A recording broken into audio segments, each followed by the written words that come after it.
Lagi akong naghihintay sa'yo, nananabik na makasama mo. Laman ka lagi ng isipan ko, ngayong gabi pinapangarap ko.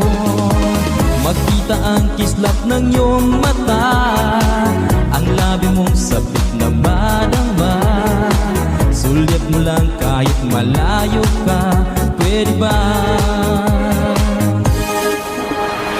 Miss, pwede bang sumayaw tayo? Gusto ko lang malaman ang pangalan mo. Huwag mong ipagait ang kagustuhan ko, na makilala ka at makasama ka. Oh, Miss, pwede bang sumayaw tayo? Gusto ko lang namang mapalapit sa'yo, nang maramdaman mo tibok ng puso ko, pwede ba? Sabi ng iba, kung saan ka daw nadapa, doon ka babangon. Natural! Alam nga namang gugulong ka pa.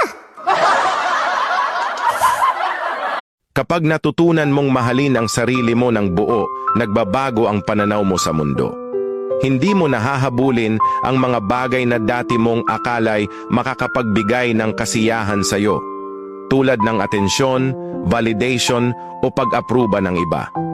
Sa halip, matututo kang magtiwala sa kakayahan mo, sa halaga mo bilang tao at sa mga prinsipyo mo sa buhay. Ang pagmamahal sa sarili ay hindi pagiging makasarili. Ito ay pagbuo ng mas matatag na pundasyon para sa sariling kaligayahan at kapayapaan. Kapag mahal mo ang sarili, Okay lang na single, okay lang mag-isa, basta busog at maganda. Yung iba may jowa nga, gutom naman, haggard pa.